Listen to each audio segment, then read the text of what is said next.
ঠাকুমার পুরনো প্রদীপটা আজ হাত থেকে পড়ে ভেঙে গেছে। মন খারাপের ঠেলা বাড়ির লোকেরা অস্থির।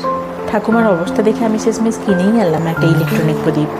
ঠাকুমাকে দিয়ে বললাম, এই নাও তোমার আশ্চর্য প্রদীপ, রোজ হাত পুড়িয়ে প্রদীপ জ্বালানোর দিন শেষ তোমার।